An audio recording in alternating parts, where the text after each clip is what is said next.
So it has been brought to my attention that my people, my subscribers, Scotch Bonnets, Bonnie Gang, want one last review of Potomac, okay? And because you all have grown my channel so much, how could I say no? So, one last dragging, honey. Here I am.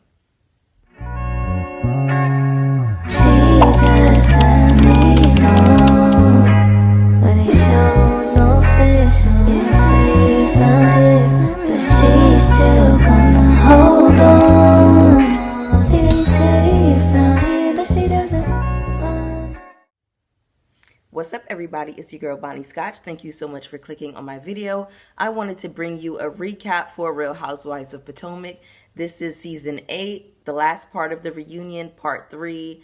And I talked about this on live that I was getting down with the hashtag boycott RHOP trend that was happening right now. But then I decided, you know, as wretched as these women are, as wretched as this show is, you know, my channel would not be where it is without RHOP and without its subscribers and viewers. And here's the thing, a lot of my subscribers told me that they jumped ship on watching the show seasons ago and that they just watch reviewers. So people that don't even watch the show support the reviewers, the bloggers, and you all are the ones that keep our channels going. So I just thought it was only right for me to come down here before my shift. Okay, and you know, I went to bed at like 1 in the morning. I am running on very, very little sleep. I go to bed at like 9, 10 o'clock. You know what I'm saying? But I was on a high after the live last night. Anyway, go ahead and hit the like button for me. When you hit the like button, not only is it a free way to support my channel, but it also lets YouTube know that I'm here and that you all are rocking with my commentary. So YouTube starts to shoot my content out to other viewers just like you. Now, here's the thing about that. 3 weeks in a row, Scotch Bonnets, I have gotten this report that you all are pushing me up in the algorithm by watching my content longer.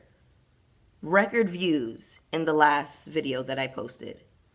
Record views, record watch hours, record revenue, and subscribers from my last video. Scotch Bonnets, y'all are really shutting it down in these YouTube streets for your girl, okay? And I just want to tell y'all how much I sincerely appreciate everybody who has been rocking with me and showing me so much love. It's the love that propels me. It's the love that fuels me. So without further ado, let's go ahead and jump into this last RHOP reunion. I will not be watching RHOP going forward, to be clear. I won't be going into season 9 with these women. As long as Giselle and Ashley are still on the show, I will not be watching. Quick cast update before I get into the reunion, part 3. So much went down yesterday. We found out that Candace is pregnant.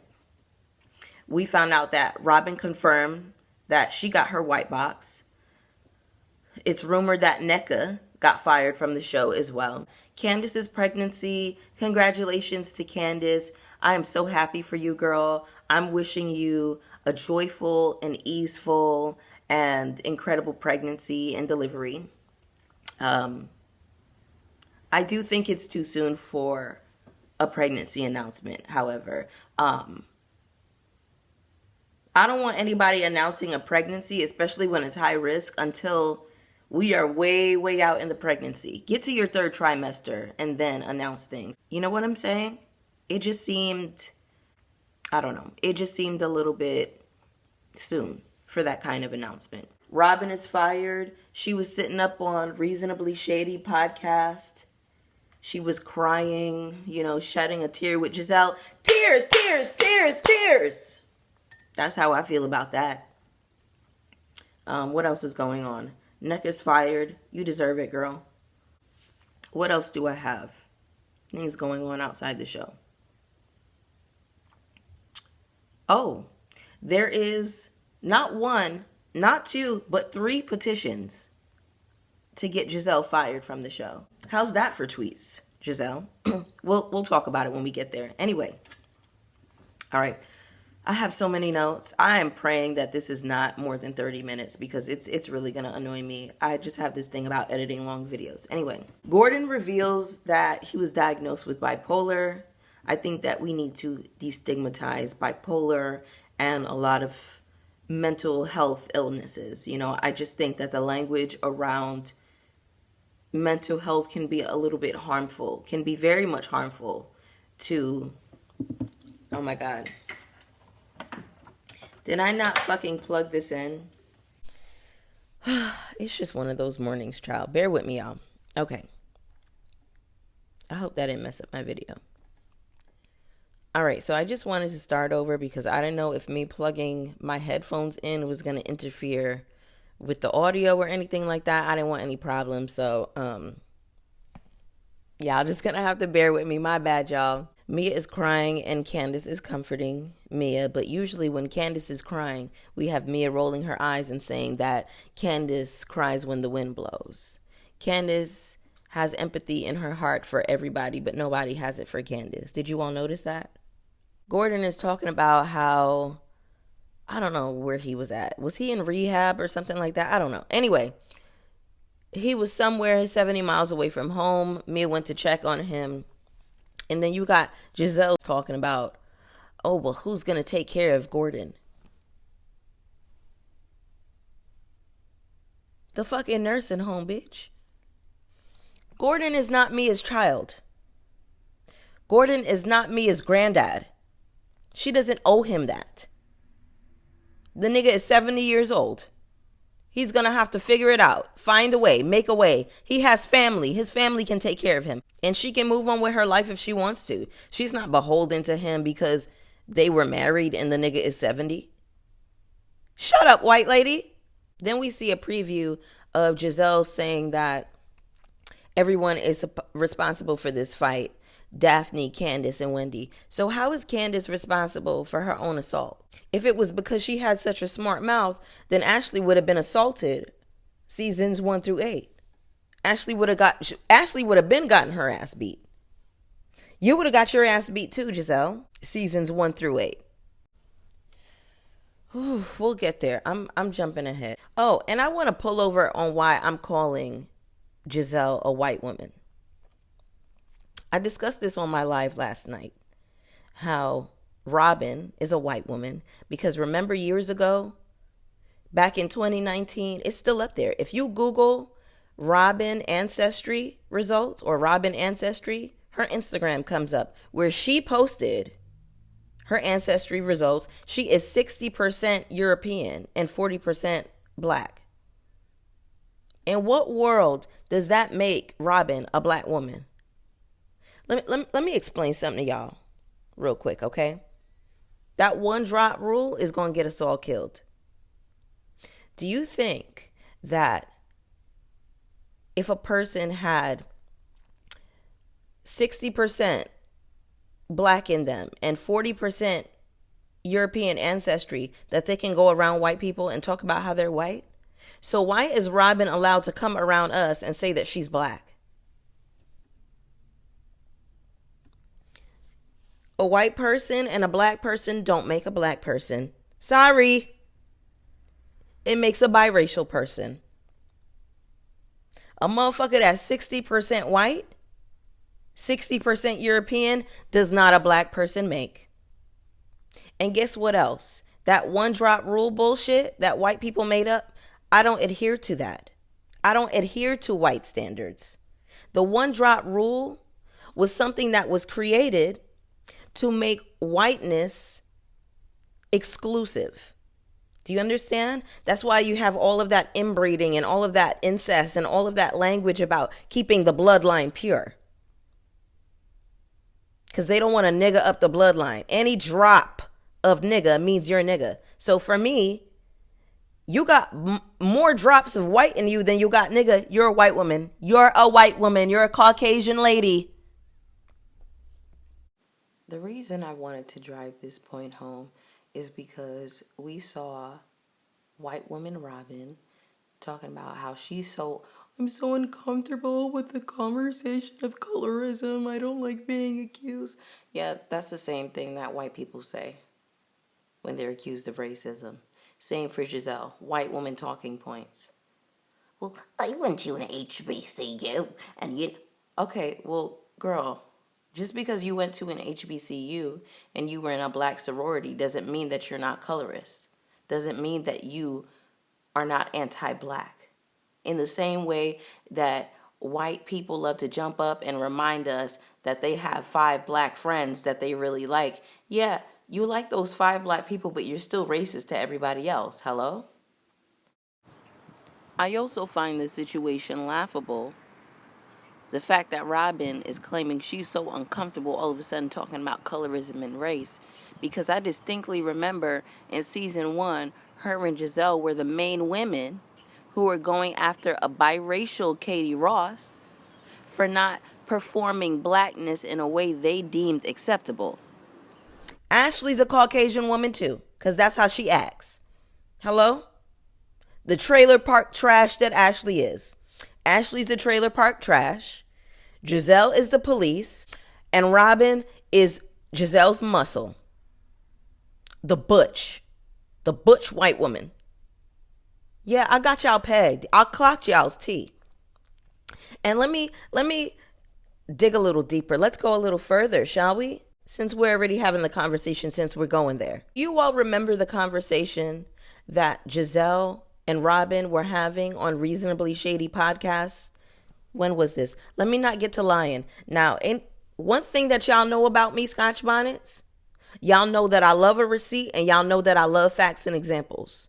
I'm never going to get on here and lie and spread misinformation. Hello? So let me just look this up. And I'm telling y'all what I'm going to Google. Giselle, James Harden, fried chicken. Let's pull up the direct quote. This was 2022. This was just 2 years ago. Giselle Bryant and Robin Dixon blasted for saying James Harden has fried chicken grease and watermelon in his beard. Fried chicken grease and watermelon in his beard. This is what the white women are talking about on their podcast. And you want to know how I know that they're white women? Robin and Giselle? Because only white women talk about black people in that manner. Chicken grease and watermelon? It sounds like those racist cartoons that white people used to make up about black people. All the ones with the women or the little kids eating, a watermelon rind.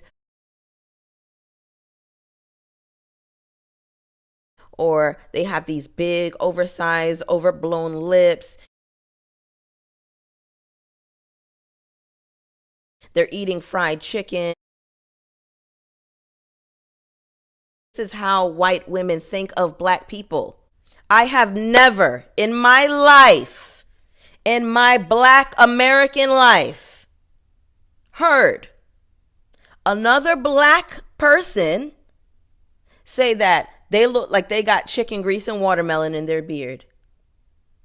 The thought has literally never crossed my mind. Again, these are white women talking points. This was in 2022. This was 2 years ago. While ranting about Harden's beard being the most disgusting thing she's ever seen, she accused the NBA All-Star of having fried chicken and fried chicken grease in his beard. Do the Sixers really know that's James Harden? Because no one can see his face, Bryant said while Dixon laughed, because that beard is the most disgusting thing I've ever seen. Dixon interjected, saying Harden clearly loves his beard, but Bryant continued to bash his facial hair, saying the beard trend was done. I just hope it's sanitary, Robin Dixon said, but Bryant took her criticism across racial lines by saying, anytime I see them, I automatically know in my gut that there's fried chicken in there. Giselle quipped, fried chicken grease. Dixon cut in and added watermelon while laughing. Colt 45 in there, Giselle continued. Not watermelon, okay? Now I'm being real racist. Let me stop.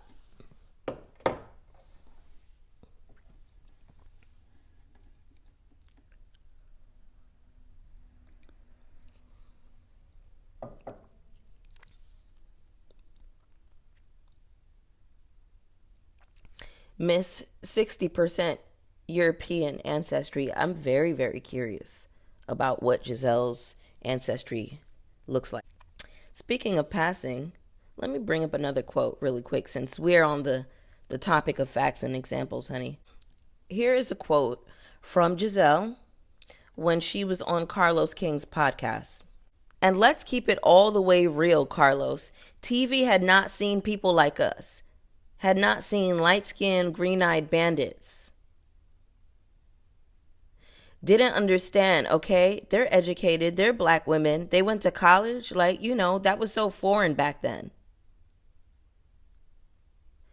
And so I felt like people just needed to, especially within our culture, needed to understand, yeah, we with y'all, like we down, we bout it. Now I think Bravo wanted to establish us as they didn't know and they were confused as to what we were going to be. So it was like this whole big etiquette thing, right? Remember that? Unfortunately, yes. We didn't get it either, but I don't know. Season 2, what happened? We just got ratchet. Now let's unpack that for a second, right? First things first about the whole etiquette thing in season 1. I learned upon watching Brooke Ashley's channel, shout out to Brooke Ashley. I learned that Potomac, Real Housewives of Potomac, did not start off as Real Housewives of Potomac. It started because it was supposed to be like this kind of like black, the Jack and Jill organization was supposed to have a reality show, and that's why it was based in etiquette, right? The Jack and Jill org said hell no, they didn't want anything to do with it, and then that was when things shifted into Real Housewives of Potomac, and that's why they were carrying on with all the etiquette bullshit that they were carrying on with. Okay, so that's the first thing. Let's wrap that up. Why does Giselle think that media has never seen light-skinned, green-eyed women? This is the level of delusion. This is the level of how out of touch with reality Giselle is. To have darker, brown-skinned women in media, it's a big deal at any given time because you just do not see us like that. And when you do see us, we are relegated to stereotypical roles. Crackheads, mammies, maids, things like that. We're rarely ever the romantic interest. We rarely see the full scope of what encompasses a black woman's experience. We always get the experience of a black woman through the oppressor's eyes. And in the oppressor's eyes, we're all crackheads. We're all fucking maids and we're all mammies. Do you understand that? So we didn't need more light-skin representation, Giselle. We had enough. What does this mean? We had to show y'all that we're bout it. Again, Caucasian woman things. Only a Caucasian woman would want to show black people that they're about it. Because if you was really about that life, you would just get on the TV and it wouldn't even be a conversation. It wouldn't be a thought. You would just be getting in where you fit in with your niggas. I have friends that are very fair-skinned, extremely fair-skinned. I have family members that are very fair-skinned. And when they're around us, they're just around us. We're talking about black-ass nigga things. And they never say that they have to show other people that they're about it. Did y'all notice that when Giselle dances, she does like this herky-jerky move, like she dances like a white woman? White women. These are white women. Now let me get back on the reunion, child. I'm just running my mouth, honey. Oh, I also wanted to say on Giselle being a white woman. Remember in season 6 when Giselle was policing Wendy?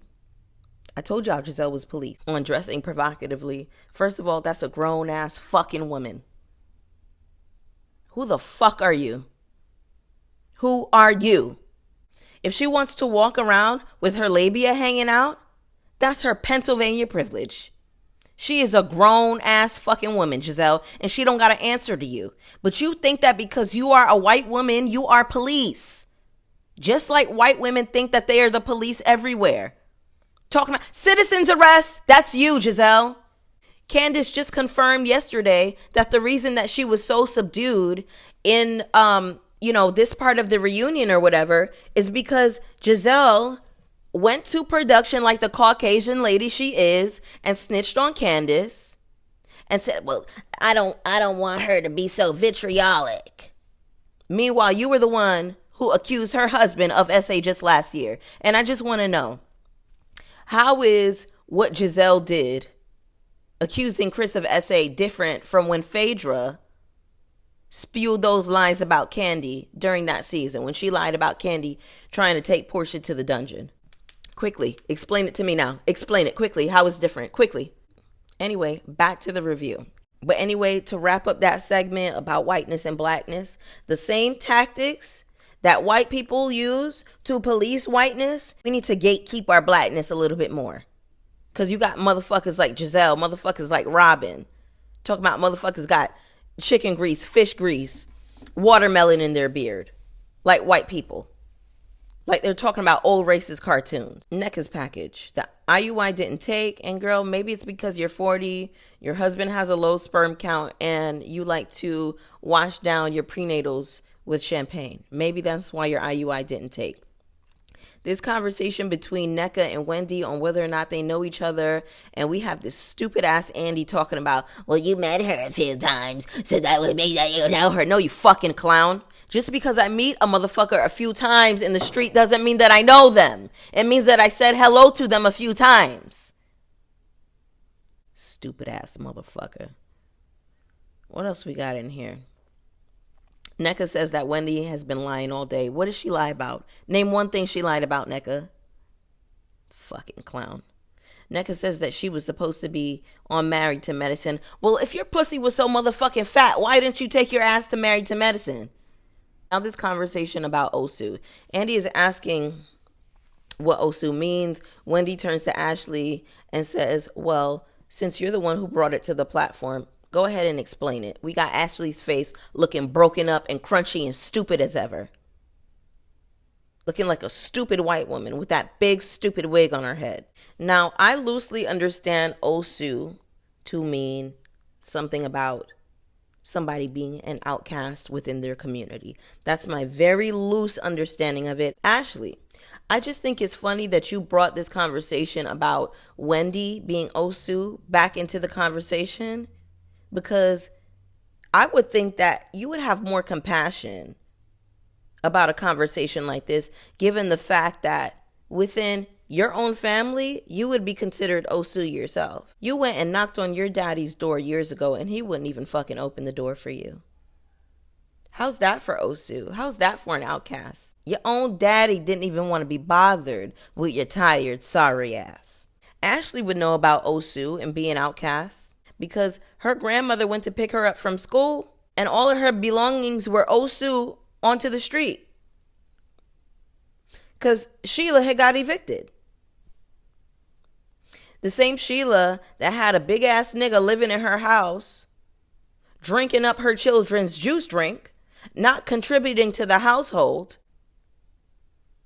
That same Sheila that got evicted. But Ashley want to jump up to talk about somebody else's Osu. Bitch, your daddy didn't even fucking want you. You were in the motherfucking streets under the bridge with your mother. But you want to talk about somebody is Osu? Then Giselle's stupid ass gonna ask, oh, is this a bad thing? What the fuck do you think, dummy? What have we been talking about for the past few seasons since the first time y'all brought this conversation up? NECA says she apologized for calling her mama witch. And I think the thing that y'all miss is that sometimes apologies don't mean shit. I don't give a fuck about your apology. You call my mama witch, all bets are off. I don't care what you have to say after that. You understand? And just because you apologize to somebody, again, does not mean that you are sorry. So you can take your apology and shove it up your ass. NECA says that Wendy was trying to ice her out. I can't believe the entitlement for somebody who called somebody else's mother a witch. She was supposed to welcome you with open arms into this group. Girl, what's not clicking, Miss Thing? And how can she ice you out of the group when she's not even in the group herself? When she's the one iced out? How the fuck is somebody who's already iced out gonna ice you out? I do agree that Wendy should have had more energy for Ashley, but Nneka, you completely played into the energy with Ashley when she brought it to you at the table. You sopped it up with a biscuit. Kiarna comes out. Kiarna keeps saying that Giselle was the only one who checked on her. Candace says that it was strategic, and Candace is correct. It was very strategic, because if it wasn't strategic and Giselle really cared about checking on Kiarna, then she would not feel the need to brag and boast about how she went to check on her and that Candace and Wendy didn't. So it's very strategic. We have Wendy's package now. The conversation of Happy Eddie, how well it's doing. Why did the men even bother to come out if Eddie couldn't himself, speak to the success that Happy Eddie, his company, has been experiencing? Also, what the fuck is Andy's problem? What is with the line of questioning towards Wendy about her calling Mia slow and Nneka a crackhead? I don't really remember Andy holding Mia's feet to the fire when she assaulted Wendy last year. I don't care what Wendy calls Mia. I don't care what she calls Nneka. That lady called her mother a witch. Why is it that Andy always has the most pointed questions for the darker women? Girl, fuck Andy Cohen. I've never once seen Andy go in on Giselle about why she accused Candace's husband of SA. I've never seen this line of questioning for Giselle whenever she questioned the paternity of Monique's child. You know why? Because there is solidarity between white people. That's why we have never seen this line of questioning from Andy towards Giselle or even Robin or Ashley or Mia. Ashley's package. All right, so you got a shared credit card for the children in Uber Eats, an Uber Eats card, an Uber Eats card. Andy is asking Ashley how much money she's hoping to get in the settlement, and she says a lot. But you signed a prenup and your lawyer wasn't even present. And that prenup was airtight. So you're not getting shit because you're a stupid bitch. Just like Katie Ross said, you're stupid and you're dumb.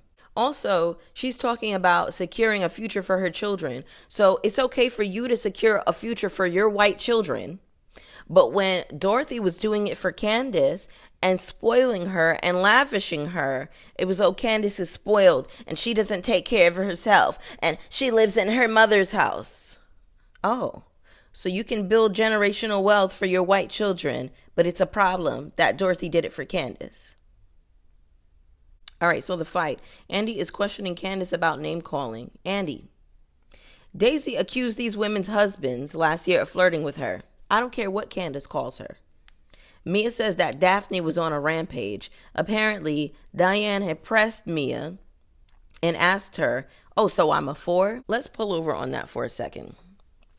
Because Mia said that when Daphne pressed her and said, oh, so I'm a 4, I'm a 4. Mia said to her, no, you're a black queen. You're a 10. We're all 10s. Oh, okay. But then you want to tell Candace that she should have been the bigger person in this situation. Were you the bigger person last year when you assaulted Wendy for merely responding to you? You see, when the aggressor is light-skinned, it's all of these excuses are made up. Mia threw a drink on her, threw her clutch at her.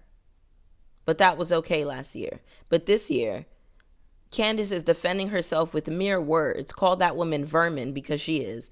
And she had to be the bigger person.